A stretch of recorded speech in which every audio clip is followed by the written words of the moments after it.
আমি পার্থ আর আমার channel explorer Sabyasachi. আজকে আমরা এখান থেকে সোজা চলে যাব পাটনা গান্ধী ময়দানে। গান্ধী ময়দানে সকালবেলা কী কী হয় না হয় আপনাদেরকে আজকে দেখাবো। বিহারের রাজধানী পাটনা, এই রাজ্যের আয়তন 94,163 বর্গ কিলোমিটার বা 36,357 বর্গ মাইল। চলে আসলাম পাটনার গান্ধী ময়দানে। বলা হতো যে পাটনা গান্ধী ময়দানের লনে একটি সমাবেশে ভাষণ না দেওয়া পর্যন্ত বিহারের কোনো নেতা আসেননি। ইন্দিরা গান্ধীর বিরুদ্ধে সফল আন্দোলন জেপি আন্দোলন এই ঐতিহাসিক ভূমি থেকেই শুরু হয়েছিল। বর্তমানে এই গান্ধী ময়দান ব্যক্তিগত পার্টি, বিভিন্ন সভা সমাবেশ এবং বাণিজ্য মেলার জন্য বিখ্যাত।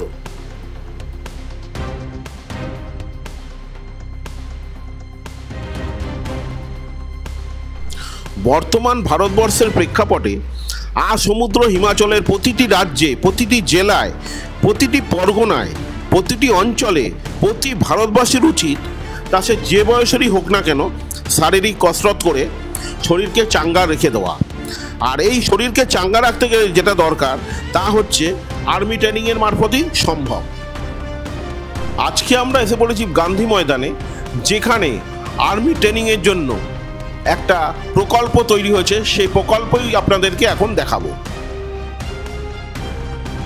এখানে বিভিন্ন রকমের ট্রেনিং সেন্টার রয়েছে, যারা প্যাকেজের মাধ্যমে তৈরি করে আপনি কিভাবে ডিফেন্সের কোন জায়গায় আপনি রিক্রুট হবেন সেগুলো সব রয়েছে।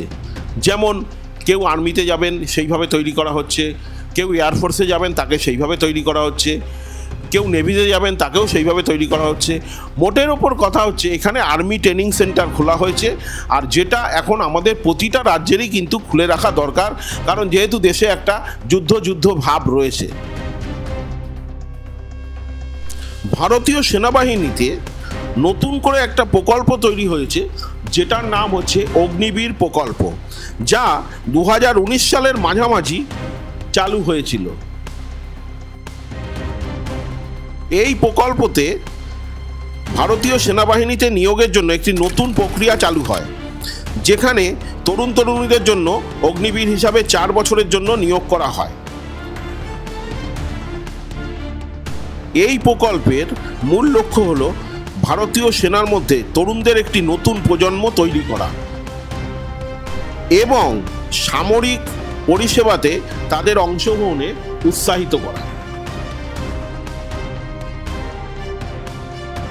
4 বছর বাদে এই প্রকল্পে একজন অগ্নিবীর 11.7 লক্ষ টাকা করে পাবেন, আর 4 বছর পরে তারা দেশের শক্তি হয়ে উঠবেন।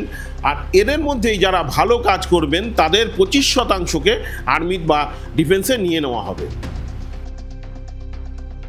যদি কোনো অগ্নিবীর কর্মরত অবস্থায় শহীদ হয়েও যান, তবে তার পরিবার 1 কোটি টাকা পাবেন।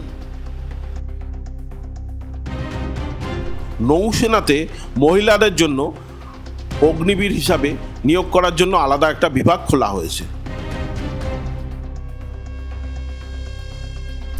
শক্তির দৌড়ে বিশ্বে সামরিক খরচের তালিকায় 4র্থ স্থানে রয়েছে ভারত।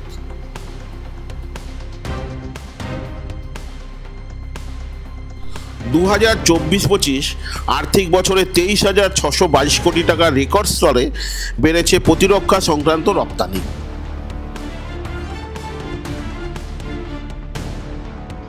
প্রতিরক্ষা খাতে মেক ইন ইন্ডিয়ার জয় জয়কার, আর তার সুবাদেই রেকর্ড রপ্তানি করল ভারত।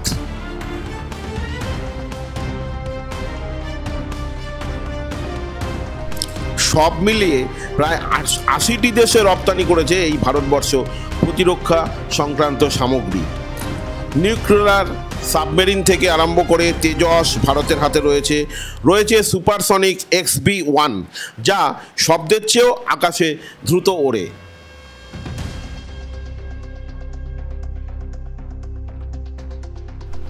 ভারতের প্রতিরক্ষা শিল্প খাত ভারতে কৌশলগতভাবে কিন্তু গুরুত্বপূর্ণ।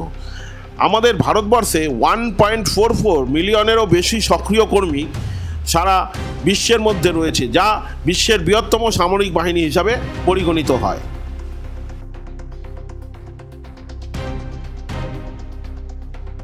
আমাদের দেশে 5.1 মিলিয়নেরও বেশি এই কর্মী রয়েছেন ডিফেন্সে।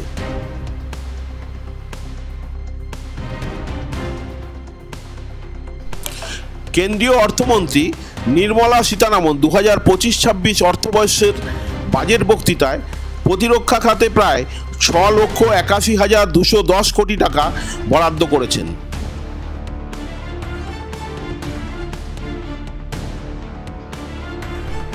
এটি আগের বছরের তুলনায় 9.53% বেশি।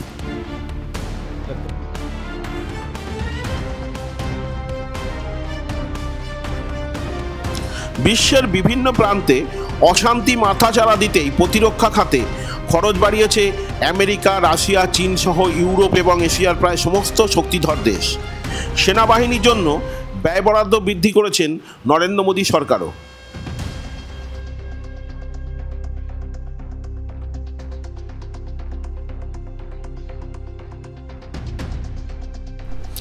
অশান্ত বিশ্ব, 3 বছর পেরিয়ে পূর্ব ইউরোপে রাশিয়া ইউক্রেন যুদ্ধ এখনও পর্যন্ত থামেনি। ইসরায়েল প্যালেস্টাইন সংঘাতে রক্তাক্ত পশ্চিম এশিয়া। এই আবহে নিরাপত্তার কথা মাথায় রেখেই প্রতিরক্ষা বাজেট বৃদ্ধির দিকে নজর দিয়েছে দুনিয়ার অধিকাংশ দেশই। পিছিয়ে নেই আমাদের ভারতবর্ষও। গত বছরের তুলনায় এবার ফৌজের জন্য বরাদ্দ অনেক বাড়িয়ে দিয়েছেন নরেন্দ্র মোদী সরকার।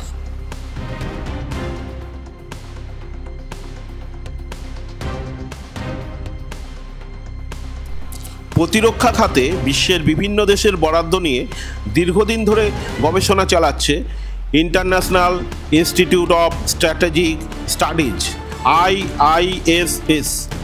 ইংল্যান্ডের লন্ডন শহরেই রয়েছে এই প্রতিষ্ঠানের সদর দপ্তর। তাদের দেওয়া তথ্য অনুযায়ী গত বছর বিশ্বব্যাপী সামরিক ব্যয় সর্বকালীন উচ্চতায় পৌঁছেছিল। এর অঙ্ক ছিল $2.46 লক্ষ কোটি। ফৌজি বাজেটের এহেন বৃদ্ধিকে ক্রমবর্ধমান সামরিক উচ্চাকাঙ্ক্ষার প্রতিফলন হিসাবে ব্যাখ্যা করেছে এই গবেষণা প্রতিষ্ঠান।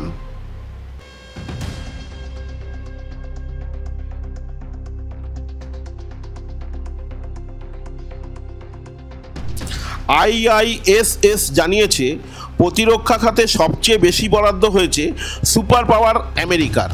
গত বছর এই খাতে আমেরিকা যুক্তরাষ্ট্রের বাজেট ছিল 96,800 কোটি টাকা বা ডলার।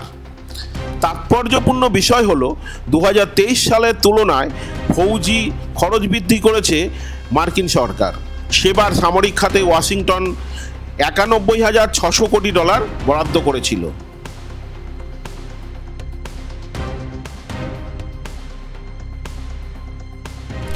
প্রতিরক্ষা খাতে খরচের নিরিখে আমেরিকার পরেই রয়েছে কিন্তু চীনের স্থান। গত বছর ড্রাগন সরকার প্রতিরক্ষা খাতে ব্যয় করেছিলেন 23,500 কোটি ডলার। বর্তমানে বেজিংয়ের হাতে রয়েছে বিশ্বের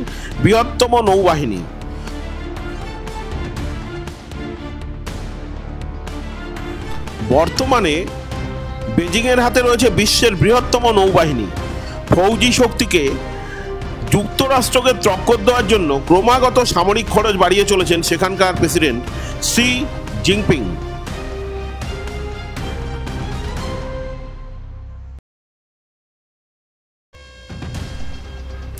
2020 সালের ফেব্রুয়ারিতে ইউক্রেনে বিশেষ সেনা অভিযান স্পেশাল মিলিটারি অপারেশন শুরু করার পর ধীরে ধীরে প্রতিরক্ষা খাতে বাজেট বৃদ্ধি করে চলেছে রাশিয়া। গত বছর এতে 14,590 কোটি ডলার ব্যয় বরাদ্দ করেছিল মস্কো। বর্তমানের সিংহভাগ অর্থ আকাশ প্রতিরক্ষা ব্যবস্থা, সাইবার নিরাপত্তা এবং দূরপাল্লার ক্ষেপণাস্ত্র তৈরিতে খরচ করেছে ক্রেমলিন। সৈন্য শক্তিতে বিশ্বে 4র্থ স্থানে থাকলেও প্রতিরক্ষা বাজেটের নিরিখে 6 নম্বরে রয়েছে ভারত। এবছরের ফেব্রুয়ারিতে সংসদে পেশ করা বাজেটে 2025-26 আর্থিক বছরের জন্য প্রতিরক্ষা খাতে 6.81 লক্ষ কোটি টাকা ব্যয় করেন কেন্দ্রীয় অর্থমন্ত্রী নির্মলা সীতারামন। 2024-25 অর্থবর্ষে এই অঙ্ক ছিল 6,21,000 কোটি টাকা। অর্থাৎ গত বছরের তুলনায় এবারে সেনা বাজেট বৃদ্ধি পেয়েছে প্রায় 9%। গান্ধী ময়দান থেকে পৌঁছে গেলাম পাটনা রেলওয়ে স্টেশনে। এই ভিডিও যদি আপনাদের ভালো লাগে অতি অবশ্যই লাইক, শেয়ার, সাবস্ক্রাইব করবেন। ভিডিওটি ভালো লাগলে কমেন্টস করে জানান। Thank you.